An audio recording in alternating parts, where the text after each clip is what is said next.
Okay guys, welcome to another video. This video I'm going to do a little bit of guitar maintenance and maybe a do-it-yourself how-to type thing for you. I've had a new guitar now for a few weeks. My wife bought me one for my birthday. I did a video review on it, or unboxing of it sort of.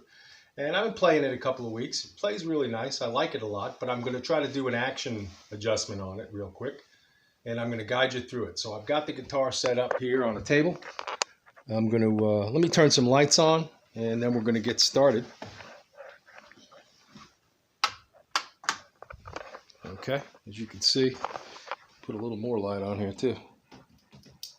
Okay, that should be good. I'm going to get some tools out and some things I want to show you what I need to do this action adjustment, and we're going to get started right now. All right, hang in there.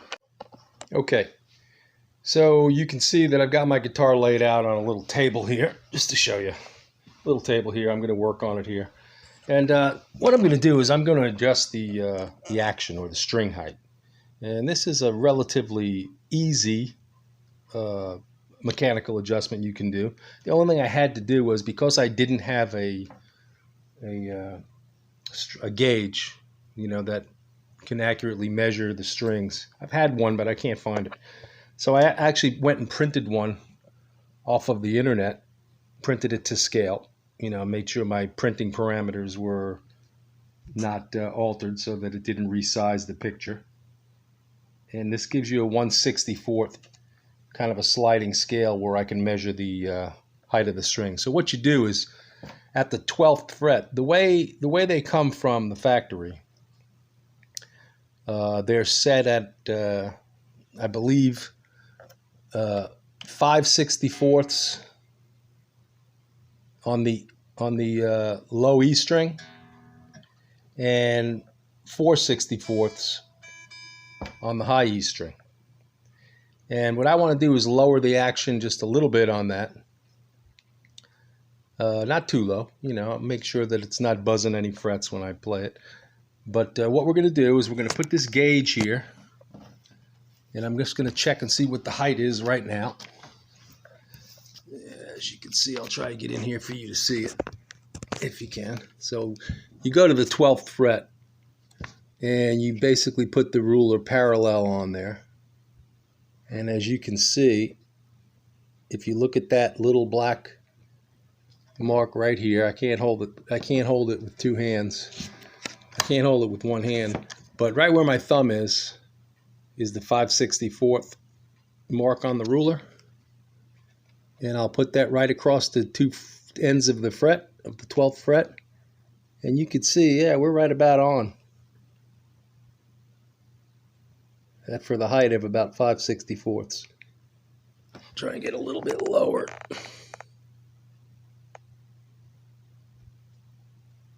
And we'll see what we can do. And then the back one, the back E string is about 3, and I've already checked it, and that's about right. Usually check it the other way. Usually check it from the other side, but I'm not going to crawl around the table right now. But basically, yeah, that's actually a little higher than 3.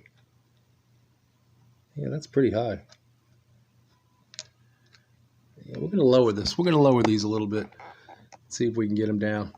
All right, so this is how we're going to do it. I'm going to shut the camera off, get the tool that I need, and then I'm going to come back. All right, hang on one second. Okay, so as you can see, this is the tailpiece for the Epiphone LP100, and this is the bridge. Okay, this is the lock tone tunematic bridge. Now, there are 2 screws on both sides of the bridge. This screw controls the height of the bass springs, and this screw controls the height of the treble springs. So we're going to lower them independently until we get to the point where my low E string, the deep one, is going to be a height of 4/64ths at the 12th fret. And then this one I'm going to lower so that the high E string is going to go down to 2/64ths at the 12th fret. So what I'm going to do first to start out with, just so I know as a reference where I'm going, I'm going to make just a little mark. I'm going to make a little mark right where the screw is, to keep a reference of how far I'm actually turning it. And with this little wax pencil, just put a little mark there. Okay, and I'm going to do the same thing on this side, just as a reference.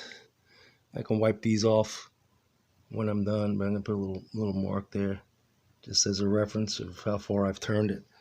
All right. And now, I don't know if I'm going to be able to set the camera up to get so close while I'm doing it, but I'm going to try to get it to show you exactly what I'm doing. I don't want the phone to fall on my guitar. That's the worst thing that can happen. Okay, so as you can see, I've got a little tool, little screwdriver here. And we're going to start out easy with just like quarter turn increments. And that'll be it. I'm going to take a quarter turn and see what it does. I'm going to check it. Well, before you even do that, let me just double check it again for myself just to see exactly how far I'm going down. So just stand by. I'm going to be doing this off camera just to see. I have to get down kind of parallel with the string. At the 12th.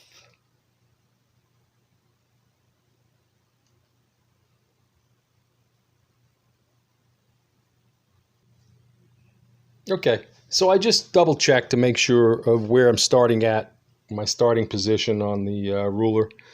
And now I'm going to make the adjustment on the trebles, on the bass side. Very gently, I'm going to turn maybe a quarter of a turn.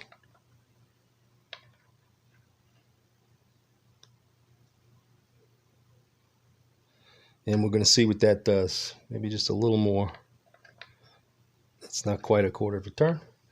And let's see what that did. All right, hang on one second. Okay, that adjustment that I just made has taken me down to what I want it to be. Now I'm going to turn the guitar around.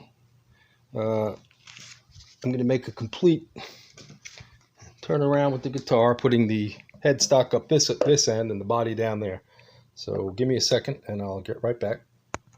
Okay, so I've turned the guitar around, as you can see. Now I'm going to do the high E string, and by using the other nut, a little screw here. And again, let me just check this and make sure before we even make the adjustment. Let me just see what I'm looking at here on the 12th fret. So bear with me just one second.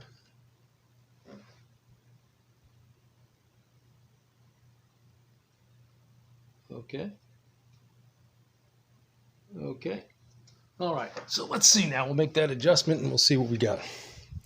So again, when you adjust your action, clockwise will bring the strings down closer to the fretboard, the fingerboard. Counterclockwise will raise the springs up. Okay, so we're trying to lower our action, so we're going to turn this same amount now. I'm just going to turn it according to that little mark that I've got there. Let me use two hands so I don't scratch the metal here.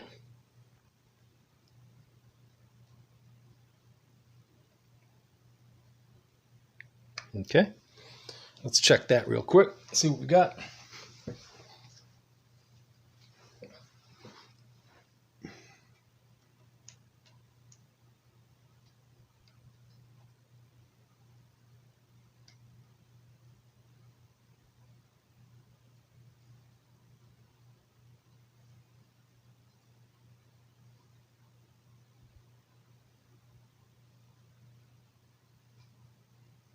Yeah, I've got to go just a little bit more. I've got to go down a little bit more on that side.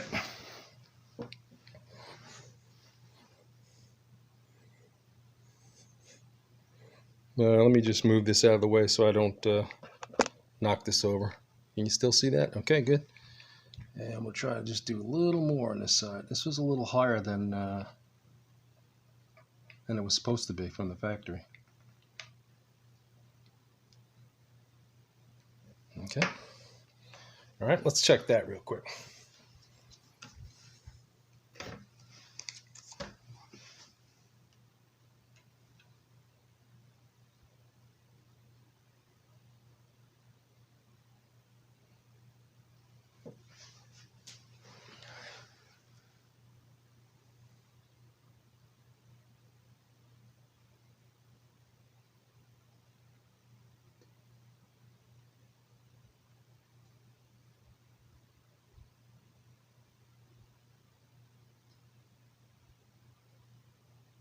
I think I want to come down just a little more still on the treble side.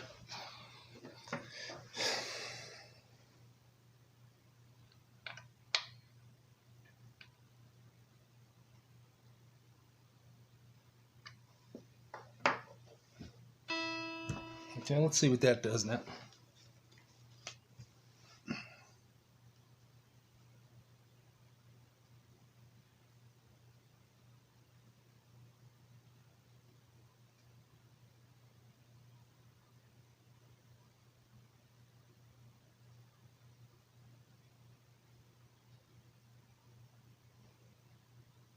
Yep, that's about right.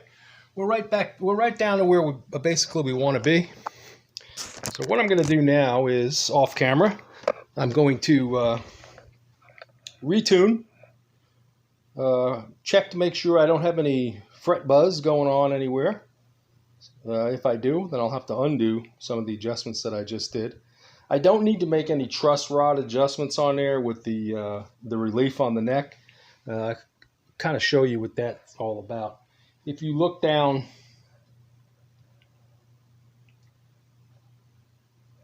the neck, well, I don't even know if you'll be able to see this, but you look down the neck this way, and there's supposed to be a slight bow, which I can see, but I just can't seem to get the camera in there. If you look at the distance, if you look at the space between the strings and the neck, you'll see that the neck is slightly bowed. That's the way it's supposed to be. Okay, if it's straight, then you'll get buzz just from that, and then you'll need to adjust your truss rod for the guitar, which in this guitar, the truss rod is adjusted through here, through this end plate up at the headstock, which I'm not going to do that. I'm also not going to adjust for intonation right now. I'm going to check that, make sure that everything's good. It was good as I was playing it this week, but yeah, so that's what I'm going to do. I'm going to tune it up, play it, see what we got to do, and hope you enjoyed that. If you ever have to adjust your electric guitar to get the action changed to a different height, the lower the action, it's easier to play. It's more playable. If you're a beginner especially, but even pros will play at a low action. Some very famous people have had very low actions on their guitars. And, you know, if you're doing a lot of bending and stuff, you know, it all depends on how you like to play. So I'm going to see how this works out for me. And pretty soon the test drive video on this is going to come out. I'll play a couple of different songs and stuff, and hopefully it'll sound good. All right. Thanks for watching, guys. All right. Later.